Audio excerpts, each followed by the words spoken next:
Chapter 6, Brazilian Counterpoints, from the book Sovereignty and Revolution in the Iberian Atlantic by Jeremy Adelman, discusses the revolts and disagreements in Brazilian settlements.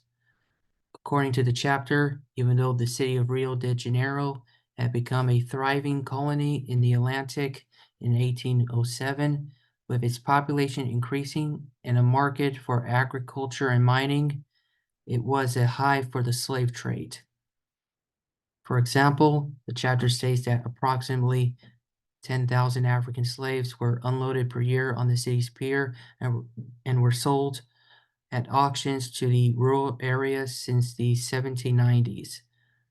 It also shows that Brazil had certain land delegated to the Portuguese diplomat Rodrigo de Souza Coutinho's vision of a great empire, which was an important part of the capital city and focus on the empire's sovereignty.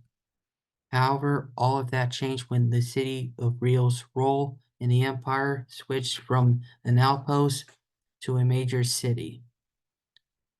Following a major conflict with the French, the future of Brazil changed based on the exodus of the House of Braganza from Portugal to the New World. Alderman, page 220. This example explains that even one of the most populated cities in Latin America, known for its unique cultures and traditions, can have a tragic past differing from what it was originally supposed to be. I think revealing the full truth of a city's origin can help illuminate the darkness of its history. Another example shown in the Week 10 Wednesday lecture states that as more institutional buildings were built, it resulted in less distinction between metropolises and colonies. This example shows that the progress of new architectural structures ended the separation of two different types of communities. The chapter later states that Brazil's monarchy had to rely on the economy of the British Empire.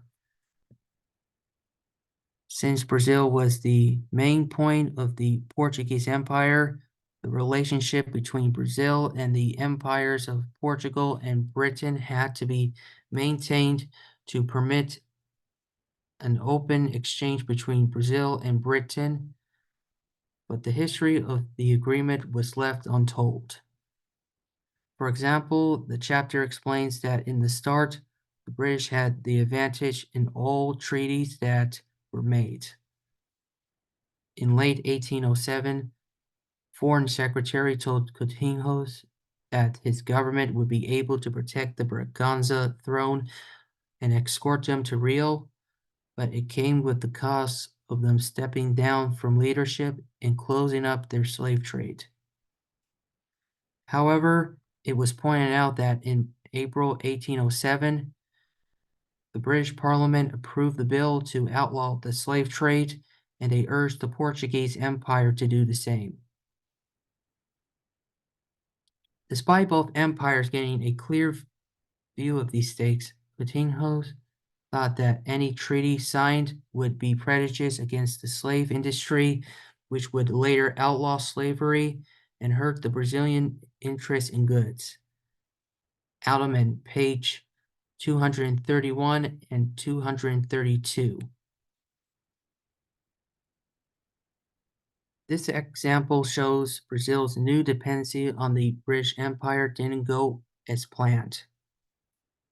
I think that using this knowledge would help Latin Americans understand the unforeseen results of relying upon rival empires. Reading this chapter from the book Sovereignty and Revolution in the Iberian Atlantic made me understand the full truth of Brazil's original part of colonial Latin America, and I think that using this knowledge would teach people to be cautious in international trade relationships.